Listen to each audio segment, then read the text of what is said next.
일본 천황이 백제의 후손이라는 거는 우리나라에서 나온 얘기가 아니라 일본에서 먼저 나온 얘기입니다. 일본의 천황인 아키히토가 기자회견에서 이런 말을 하죠. 간무 천황이라는 분의 어머니가 백제 무령왕의 후손이기 때문에 저는 평소부터 한국과는 굉장히 밀접한 친밀한 감정을 가지고 있었습니다 라고 얘기를 합니다.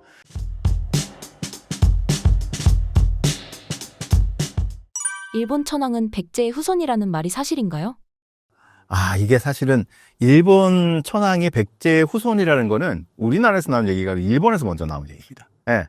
그게 심지어는 2001년에 그때 이제 2002년이 그 한일 월드컵을 앞두고 일본의 천황인 아키히토가 그런 기자회견에서 이런 말을 하죠.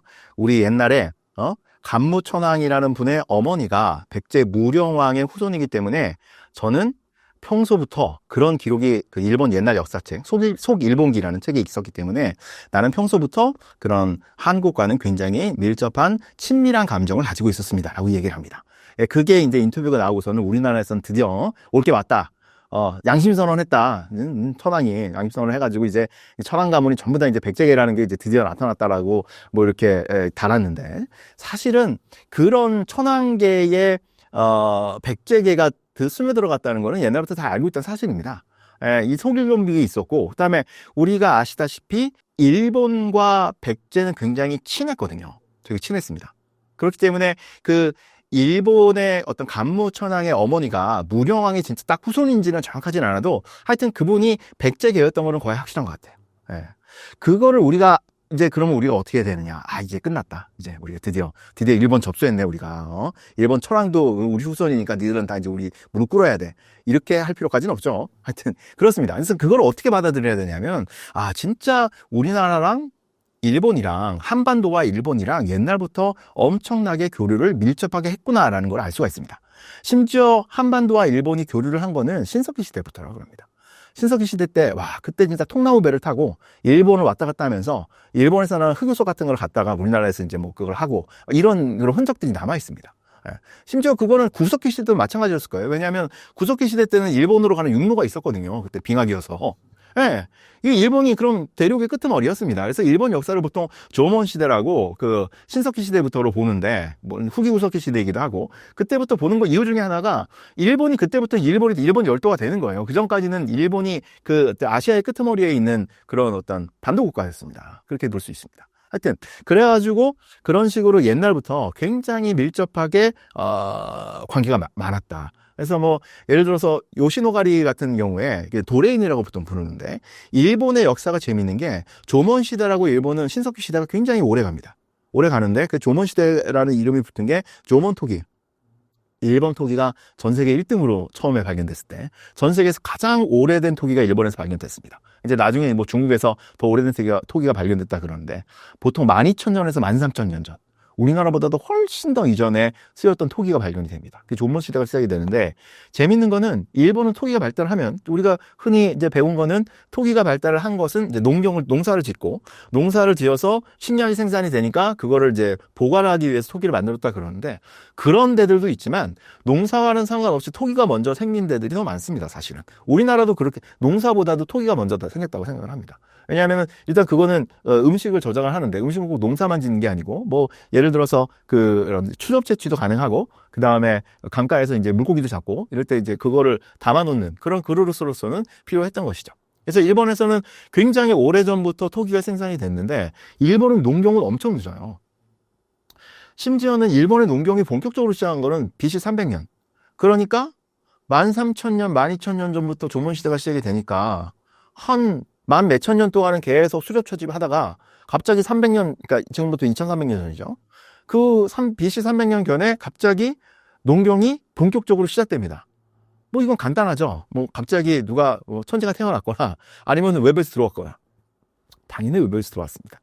한반도에서 주로 온 사람들이, 요시노가리라는 게 이제 사가현에 있는 그런 유적인데, 갑자기 벼농사를 막 관계시설까지 만들어가지고 제대로 짓기 시작한 게 나옵니다. 그러니까 한반도에서 이 도라진이라고 부르는데, 도라진들이 이런 그 일본으로 와가지고 농사를 본격적으로 시작하는 게 바로 야요 시대라고 부릅니다. 그런 식으로 일본에서는 굉장히 그런 우리나라랑 밀접했다. 그러면 역시 천황만 일본계가 천황만 백제계가 아니고 일본의 고대 문화를 우리가 다 줬어. 이 자식들 은혜를 원수로 갚네. 이런 식으로 생각을 할 수도 있는데, 물론 그 우리나라에서 한반도나 아니 중국에서 일본으로 많은 것들이 건너간 건 맞습니다. 그럼 일본에서는 안 건너왔냐? 아닙니다. 일본에서 건너왔습니다. 우리나라에도 일본 스타일, 일본식 무덤들이 많이 있습니다. 예, 전방 후원분이라 그래가지고 앞에는 네모나고 뒤에는 동그란 이런 스타일이 있는데, 이게 그 남쪽 지방에서 이런 무덤들이 많이 발견이 돼요. 그래서 일본의 어떤 그런 문화적 교류들이 굉장히 옛날부터 활발하게 있었고 깊게 있었다라고 알고 있습니다. 그렇기 때문에 우리가 일본 천황이 백제의 후손이라고, 백제계죠. 백제계의 어떤 피가 섞인 거죠. 이렇게 봤을 때 굉장히 우리가 옛날부터 일본과 아주 밀접한 관계가 있었다라고 이해를 해야 됩니다. 그래가지고 우리가 일본사 잘 모르죠. 제가 이제 여행하는 일본사라는 책을 쓴 것도 우리가 일본사를 잘 모르기 때문에 일본사를 알아야 된다. 왜? 일본을 뭐 이렇게 잘 알아갖고 원수를 갖기 위해서? 라기보다는 사실은 일본사를 알면 우리나라 역사를 더 잘 이해할 수가 있습니다. 예를 들어 이런 겁니다. 일본은 특히 우리나라 삼국시대 때, 즉 고대시대에 굉장히 중요한 플레이어였거든요. 고대시대 플레이어였는데, 근초고왕 때 이제 백제랑 처음 이제 교류를 하고 이걸 맺었다고 이제 기록에 나와 있는데, 사실은 그다음 처음에는 이제 백제에서 뭔가 훌륭한 문물들을 가져가고 뭐 이렇게 했는데, 일본이 군대를 보냅니다. 군대를 보내가지고 백제가 삼한의 중요한 나라로 성장하는데 큰 도움을 줘요. 네, 도움을 주고, 심지어는 그래가지고 이 백제만 도움을 주는 게 아니고 삼국이 이제 굉장히 경쟁을 심하게 하잖아요. 그러면 고구려, 그러니까 우리가 흔히 그 교과서에서 봤을 때 고구려에서는 뭐 담쟁을 보내고 여기서는 무슨 왕인가 아직기를 보내가지고 이렇게 문화를 전수해줬잖아요. 그러면 고구려와 백제가 참 이렇게 이웃을 생각하는 마음이 참 훌륭한 분들이어서 보냈을 수도 있죠. 뭐 훌륭한 분들이어 같습니다. 하지만은 사실은 일본한테 뭔가 선물을 주고 일본의 도움을 얻어야 했던 필요가 있었습니다. 그러니까 삼국이 경쟁을 하고 있었기 때문에.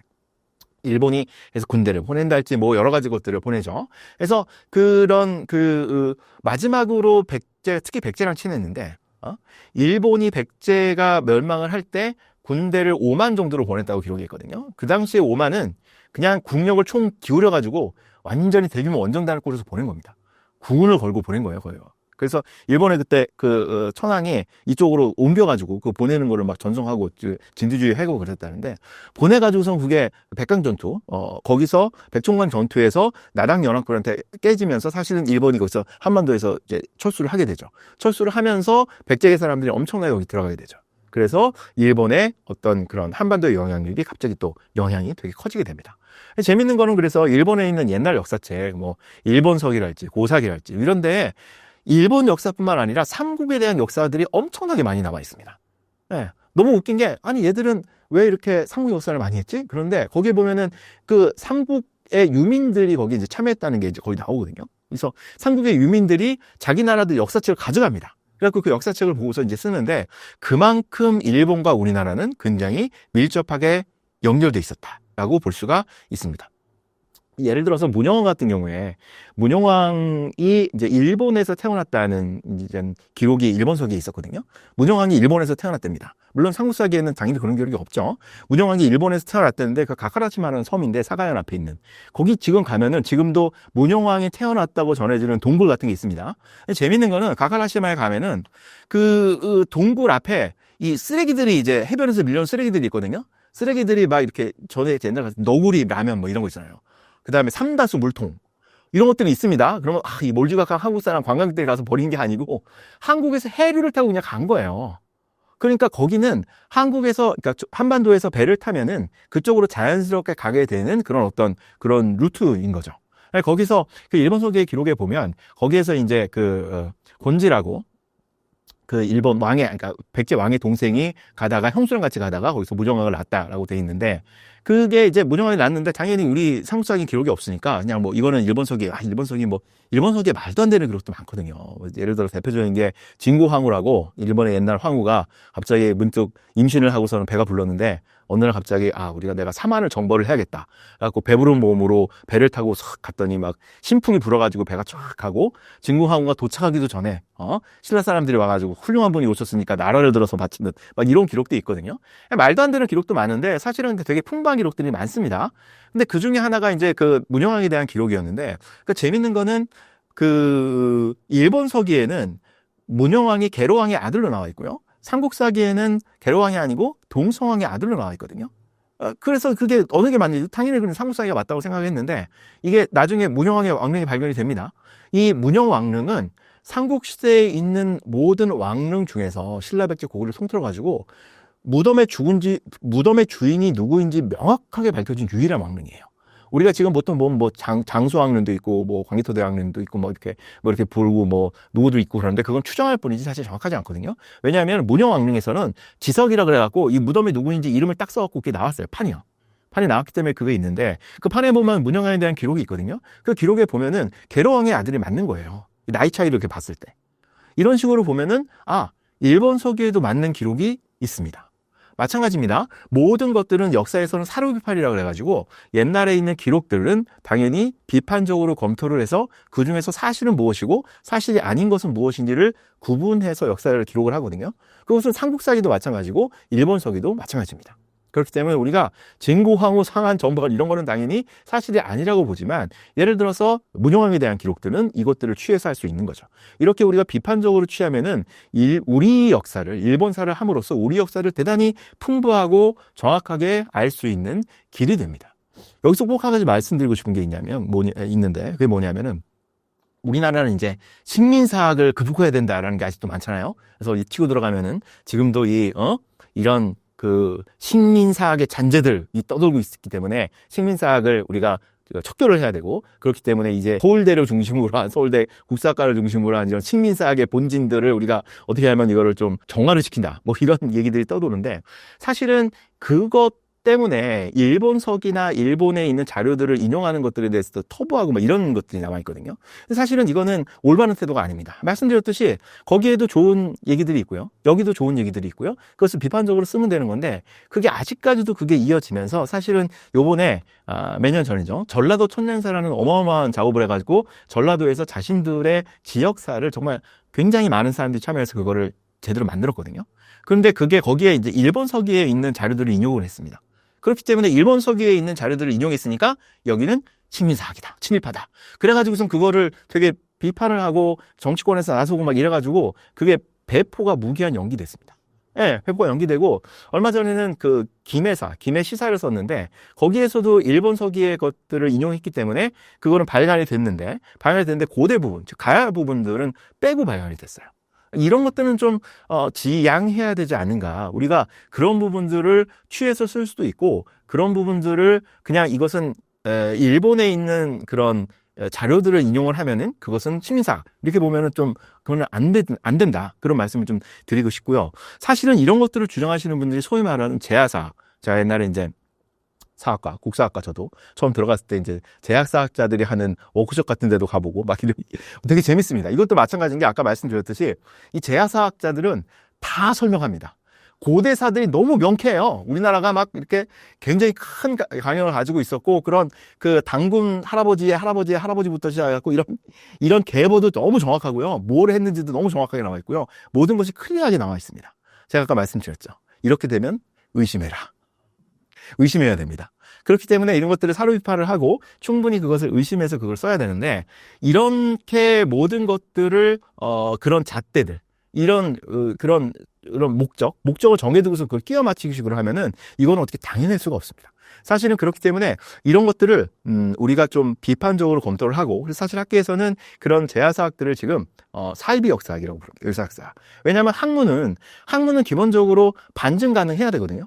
우리 칼 포버 선생님께서 말씀하셨듯이 학문이라는 건, 과학이라는 건 기본적으로 이거 틀렸는지 맞는지 이걸 확인해서 해야 되는데 계속 끊임없이 그런 이상한 것들을 가지고 와가지고 그걸 주장하는 거는 사실은 역사학, 즉 근대 이후의 학문이 아니다라고 말씀을 드리는 거죠. 재밌는 거는 그분들이 입만여물 주장하는 게 식민사학을 몰아내자인데 그분들이 주장하고 있는 어떤 그런 그 대배달국, 대환국 이런 것들은 사실은 식민사학의 주장과 되게 닮았습니다. 식민사학에 여러 가지 층위가 있는데 그 중에서는 뭐 타율성론, 우리는 이제 항상 자율적으로 발전을 못하고 일본에 가서 도와줘야지 발전한다랄지 뭐 이런 것들이 있는데 그 중에 하나가 만선사관이라고 있거든요. 만주와 조선은 하나의 역사를 가지고 있다. 그래서 만주에서 시작한 들이 조선을 와서 이게 큰 나라들을 만들었다. 그게 바로 대배달국이랑 똑같은 이야기입니다.